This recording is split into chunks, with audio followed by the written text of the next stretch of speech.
Ça m'a toujours fasciné qu'un acteur puisse incarner plusieurs personnages au sein du même film, voire même encore plus dingue, dans la même scène, hein, où il y a les deux personnages qui sont amenés donc, à avoir une interaction, se rencontrer et avoir une conversation. Moi je trouve ça complètement fou. Bonjour à toutes et à tous, et aujourd'hui le concept c'est un acteur pour incarner plusieurs personnages dans le même film. Mais il faut impérativement que ça soit le même film. Il ne faut pas que ce soit donc deux films au sein d'une saga, parce qu'il faut que les deux personnages soient dans le même film. Benedict Cumberbatch dans Doctor Strange. En effet, en plus de jouer le docteur Stephen Strange, Benedict Cumberbatch a prêté sa voix pour Dormammu. Et ce qui est dommage, c'est qu'en VF, c'était pas du tout Jérémy Covillo. Donc du coup, c'est pour ça que, pour que l'expérience y soit, j'ai revu le film en VO. Et effectivement, la VO, donc, pour ce film-là, donc parfois, ça c'est vrai que la VO est meilleure que la VF, parfois.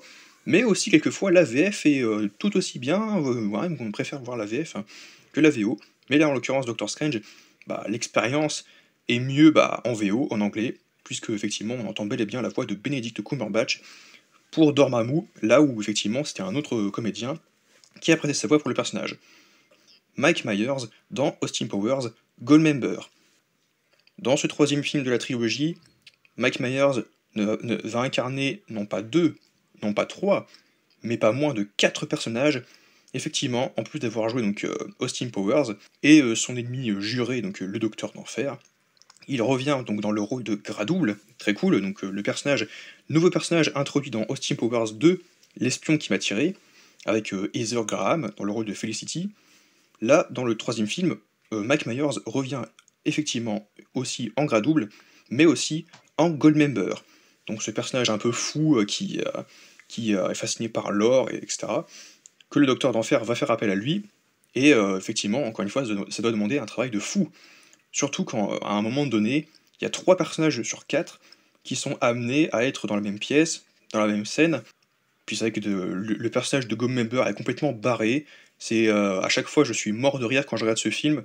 Parce qu'effectivement, ce qui nous met sur la voie, c'est surtout la voix de, donc, littéralement de Emmanuel Curtil, qui nous fait comprendre et réaliser que c'est donc Mike Myers qui incarne le personnage de Goldmember, en plus du Docteur d'Enfer et de Austin. Mais en soi, je trouve que niveau maquillage, niveau palette de jeu, physiquement, au niveau caractère, ils ont des caractères pas forcément opposés non plus, mais c'est pas le même degré, parce qu'il y en a parfois au niveau de l'humour, c'est au niveau quatrième degré, d'autres c'est le second degré, bref. Il y a plein de façons, il y a de niveaux de niveau d'humour par rapport à ça. Et du coup, Goldmember, en soi, bien que tu reconnaisses soit la voix de Mike Myers ou celle de Emmanuel Curtil en français, c'est vrai que c'est tout, quoi. Juste tu regardes la tête de, euh, de Goldmember, tu reconnais pas forcément tout de suite Mike Myers. Et c'est ça qui est très cool, parce que en plus, il joue à fond, ça doit demander un travail de fou quand même, de incarner plusieurs caractères pour plusieurs personnages. Jonathan Hyde dans Jumanji, qui incarne le personnage de Sam Parrish, donc le père de Alan du héros, et également le chasseur Van Pelt, qui est là pour faire de Alan un homme, bien que c'est assez extrême, puisqu'il a uniquement pour but de l'abattre. C'est un peu bizarre. Mais comme le personnage de Sam a été absent pour Alan, étant donné que Alan a été aspiré par le jeu Jumanji très jeune, quand il avait genre 12 ans, ou c'était avant de rentrer au collège, ça, donc il avait genre 10-11 ans, ouais, et que pendant 26 ans il a été seul, sans figure paternelle, il y avait Van Pelt qui était là, mais en même temps vous allez me dire, ouais mais Van Pelt c'est pas une figure paternelle, hein, il voulait l'abattre, c'est n'importe quoi. C'est pas comme ça qu'il a fait de lui un homme, hein. Enfin il s'est débrouillé par ses propres moyens. Vous avez raison. Tom Hanks dans Forrest Gump. En effet, en plus d'incarner donc le personnage de Forrest, Tom Hanks incarne très brièvement le personnage de Nathan Bedford, un lieutenant général confédéré pendant la guerre de sécession. Donc c'est un suprémaciste blanc, donc littéralement un caractère opposé à Forrest Gump, car lui, Forrest qui est tout innocent, tout gentil, qui a un grand cœur, le personnage de Nathan Bedford, c'est l'opposé. John Rhys Davies dans Le Seigneur des Anneaux, qui incarne à la fois le personnage de Gimli le nain et aussi Sylvebarbe, le gardien Ent qui veille sur la forêt de Fangorn. Guillaume Gallienne dans Guillaume, les garçons, à table. Il incarne le personnage de Guillaume et aussi sa mère. Du coup, ça crée un décalage et c'est drôle quoi en fait, parce qu'il incarne deux personnages différents, mais en même temps, Guillaume garde la voix pour la mère. Enfin, c'est pas exactement le même timbre de voix, le même ton, mais ça reste la même voix, et c'est ça qui crée un décalage. Il cherche pas à faire la voix, une voix féminine, enfin, non, non, on garde une voix masculine et tout, parce que ça rend les choses encore drôles. Enfin, ça reste que sympathique. Christian Clavier dans Les Visiteurs et Les Anges Gardiens. Dans Les Visiteurs, il incarne le personnage de Jacouille, bien évidemment, ainsi que son filleau Jacques-Henri Jacquard, mais dans Les Visiteurs 2, Prisonniers dans les couloirs du temps, je crois, il incarne également le Prosper le Purineur, qui est le jeune frère de Jacouille. À un moment donné, donc, quand il est enjôlé dans le Moyen-Âge, le personnage de Jacquard est amené à rencontrer donc, le frère de son filleau Jacouille, qui est Prosper le Purineur. Donc, voilà. On a trouvé pire que Jacouille, qui est encore pire.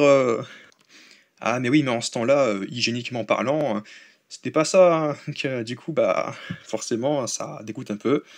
Mais quand un maniaque, donc germaphobe, plus ou moins, rencontre du coup bah, des personnages du Moyen-Âge, style Jacouille et Prosper le Purineur, il se dit ah, mais je ne peux pas parenter avec un lien de parenté avec ces gens, ce n'est pas possible, regardez-le, hygiéniquement parlant, c'est assez douteux, enfin, forcément.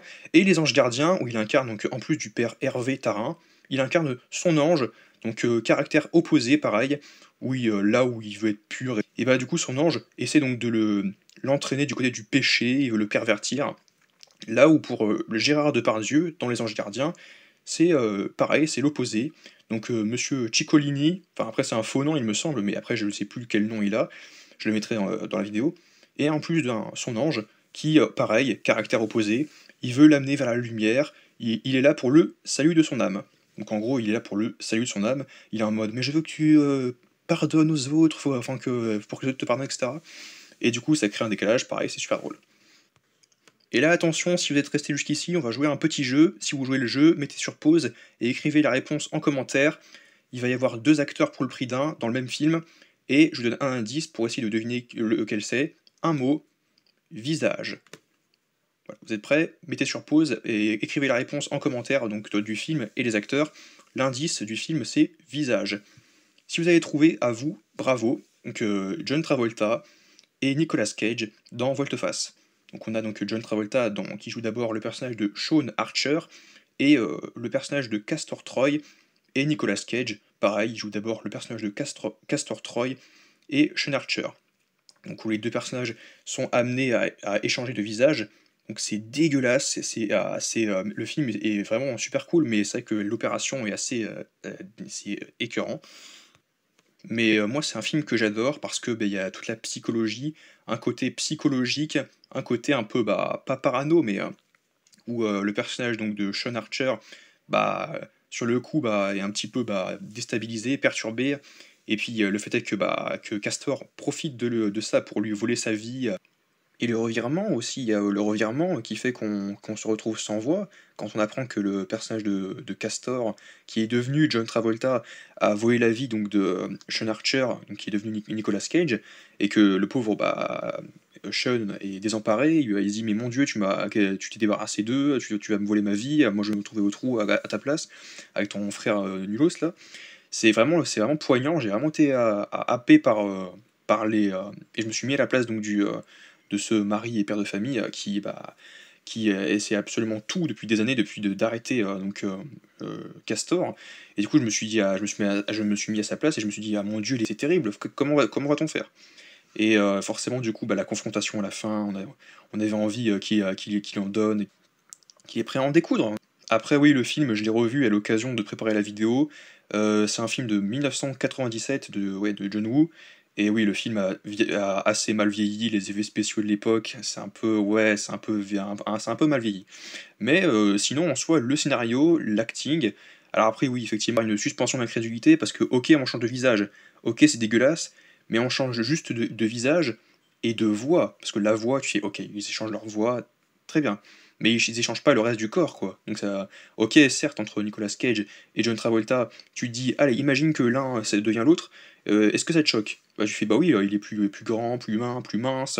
Bah, pas de ouf, certes, mais voilà quoi, il y a quand même des moments où tu dis: «Ah, c'est bizarre, t'as pas forcément la même, voilà». Sinon, c'est quand même un skieur d'action que j'aime beaucoup, puis la confrontation à la fin, là où Sean est déterminé à tuer Castor dans le corps de John Travolta, et qui est complètement fou. Il se dit: «Ah mais à chaque fois que tu te regarderas dans la glace, tu vas te remémorer, tu penseras à moi et tout et ça va te hanter». Ah ça, c'est franchement, enfin je sais plus ce qu'il dit, mais avant de se scarifier, c'est franchement, je sais pas, ça m'a donné, c'est à la fois horrible, mais en même temps, tu es tellement pris par l'action que tu te dis: «Allez vas-y, appuie pour qu'il crève cette pourriture». Et ouais, je suis vraiment entré dedans de tout au tout. Voilà. Donc, on peut enchaîner maintenant? Oui, oui, Sacha Baron Cohen dans The Dictator. Donc, l'amiral général Aladdin, ainsi que sa doublure.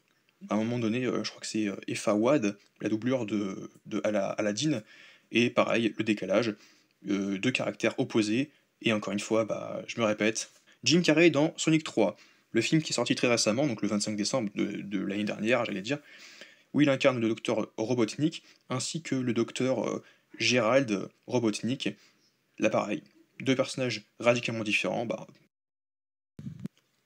Tom Hardy dans Légende, où il incarne Ronald Ronnie Cray, ainsi que son frère Reginald Reggie.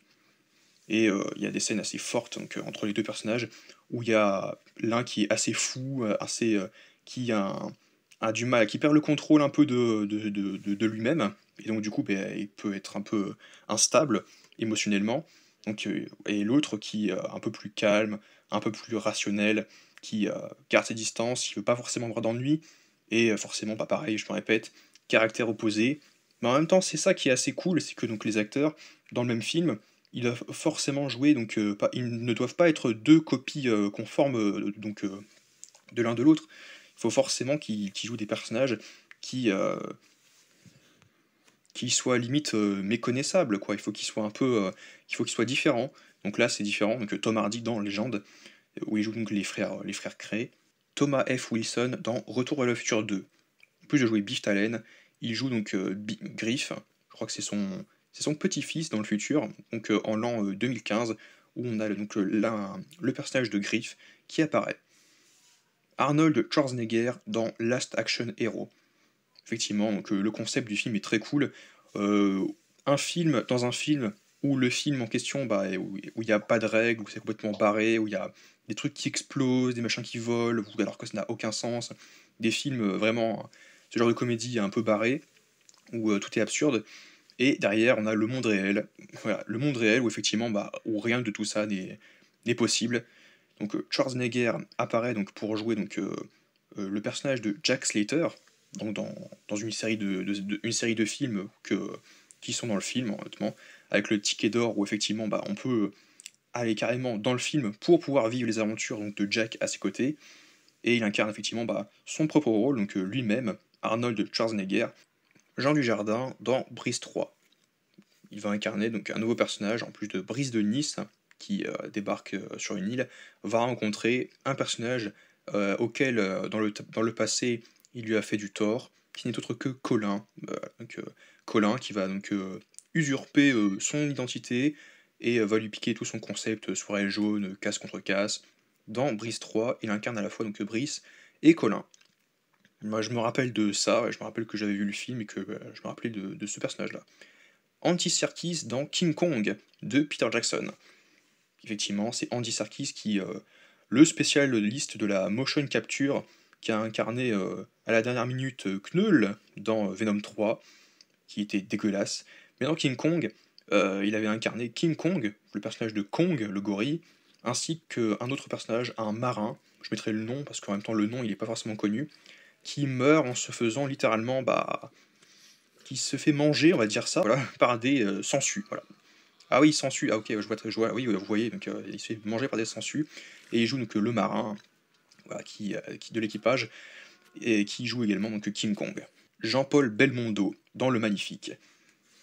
En plus de jouer, donc, il joue l'écrivain François Merlin, et le personnage de Bob Sinclair. Ça aussi, c'est quelque chose qui est assez cool, c'est que quand un personnage d'un film vit dans un monde imaginaire ou écrit une histoire ou écrit un bouquin, il va être par la suite incarner le personnage de son bouquin. Et c'est ce que font donc les acteurs comme Jean-Paul Belmondo à l'époque. Il avait donc incarné un écrivain et également le personnage de son bouquin, à savoir Bob Sinclair, une sorte de James Bond mais un peu barré, où il y a beaucoup de trucs qui sont un peu absurdes, un peu comme Austin Powers mais en un petit peu plus trash, un petit peu plus voilà, puis un petit peu plus barré. Eddie Murphy dans Un prince à New York.